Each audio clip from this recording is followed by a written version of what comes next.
Hi there, this is Sarah Raymer-Dean, and today we've been sick for quite a while, and I haven't created much content for YouTube, so sorry about that, but you might hear me sniffle and sneeze and stuff as I do this. I just had Alizarin Crimson on my mind for a bit because it's a color that a lot of people like. And when you want a particular shade, well, artists can get very particular, right? We want that exact color, and the fact that it's not Lightfast in the original pigment of PR83 is really sad. So we make efforts to find something that matches. Otherwise, if you're using this color in a sketchbook, you're okay. Or if you're just reproducing your work to show it digitally, but if you're that's also fine, because it's not going to be affected by light. But if you're selling your work and it's going to be on a wall, then you have an issue with light fastness. So PR83 is considered fugitive. But look at that color. Isn't it just beautiful? So you can see why people want to use it. Like, what could be prettier? It's beautiful. It's a transparent, non-granulating, for the most part, pretty staining pigment. So you can see it's gorgeous. It's just beautiful. So before I knew that much about pigments, I purchased this. And then I was sad when I found out that I wasn't really going to be able to use it in paintings for sale. Then, along the way, someone told me that rose madder was very needful as well. So I bought it, not realizing, I bought it from Holbein, here it is, not realizing that it's PR83, it's very fugitive. So that was a disappointment. And then ensued the long looking for the exact match, because I'm a bit of a color nerd who wants the exact shade.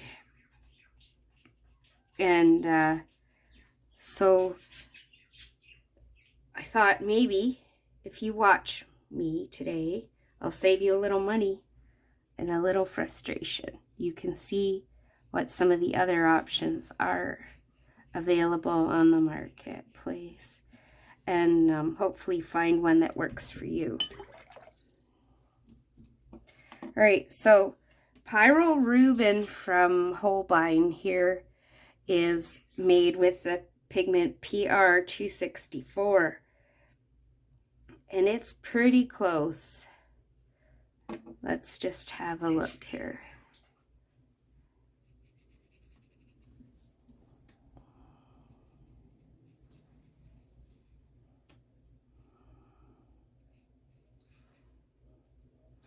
So, as with almost all reds, reds are the colors most affected by ultraviolet light on the spectrum, as far as I know.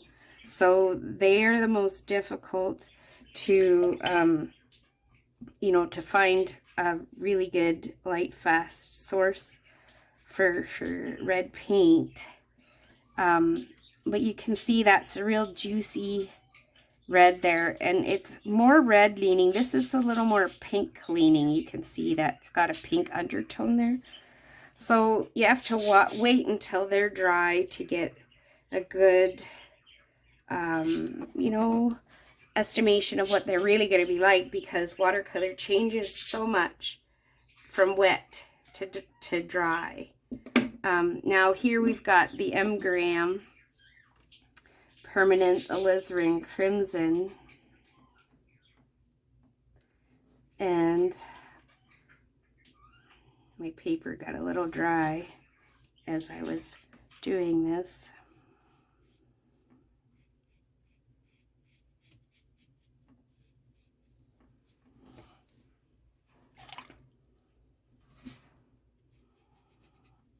I like to try to get a gradient down so you can kind of see what the color looks like as it's more concentrated and then as it gets lighter.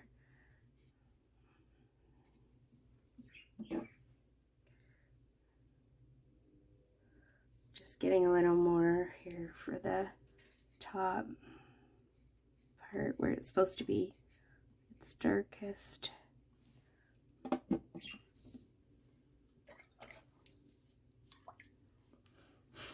Okay, now Core is a company that creates, it's made by Golden, and it creates watercolor with a binder that is called Aquazol, and it's different than other watercolor, but very nice. So basically any paint you buy, you just have to get used to the way it behaves. And so that's, I guess, the moral of the story is whatever paint you have, learn it, learn how it works. And then you'll have better luck working with it, because they are unique, and watercolor is the one medium where the pigment matters so much to the final outcome, but binder also matters. So if you're going to work with a color like M. Graham that has honey in it, it will behave differently than this Aquazol, and you can see a little bit of how it tends to move on the page quite a bit. But each pigment is different, again, even within Core.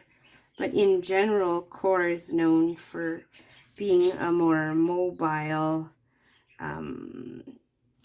paint. I'm making a big mess all over the place here. Things are going nuts. Paint everywhere. Okay.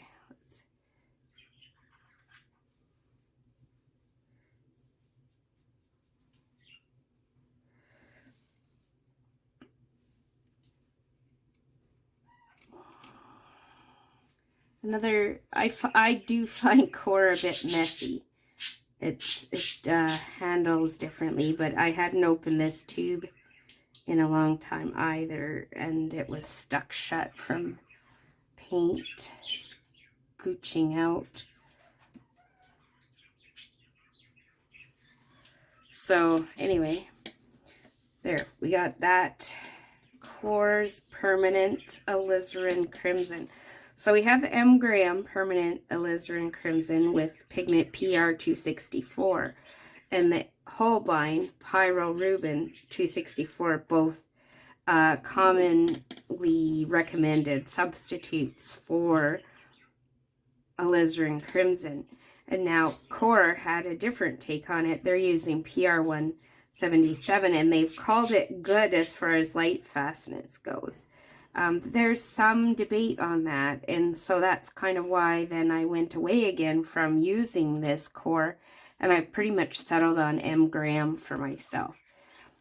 But once again, it's not a permanent color. You can't treat it as such because it will eventually fade. But having a rating of good, I guess, we would say, is good enough for professional work. But again, you're telling your clients that it's not to be hung in direct sunlight. It's to be protected. Now, I got a little much water here, but This is Old Holland Carmen Lake Extra, or Carmine. I'm not sure how you're supposed to say it. And it is gorgeous, and it is another possible substitute for Alizarin Crimson, but it does have 3 colors. However, the protection of these 3 colors in combination means that it's excellent as far as Lightfast qualities go, because it has PR 177, PV 19, and PBR 23. Now, another pigment that is commonly suggested as being a possible replacement for Alizarin Crimson is PR 179. And you can see it here. This is the Holbein version. Again, as far as binders go with Holbein, what you have is a paint that does not move. It goes on the paper and it stays right where you put it. And that's because it has no oxgall in it or anything. It's just kind of a stay put type thing. And that can be fine, but you have to learn how to work with it. So the suggestion of PR 179 as a substitute for Alizarin Crimson does not make great sense to me, because it's quite a bit more brown. But here I am showing you because this is commonly one of the common options recommended. Now here we've got Maroon Perylene, and this is from M. Graham, and it is also PR 179, but it is a more rich color. Look at that. More maroon, less orangey than Holbein's version. And getting even further, I think, from the original Alizarin.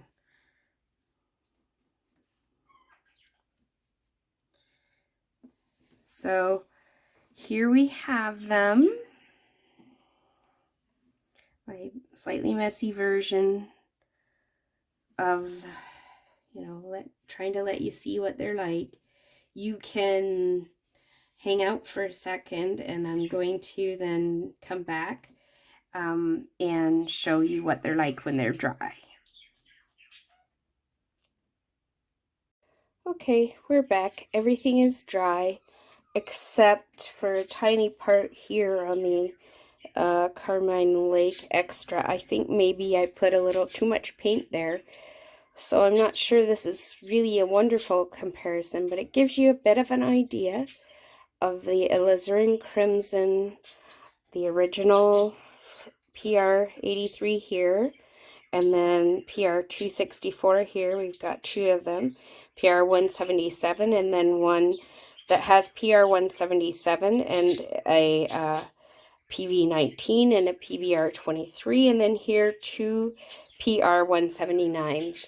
So if you read on handprint, you'll find that these are some of the substitutes recommended, and you can see they're not exact, but again, you can use these fugitive colors here, but not for work that's going on a wall for resale.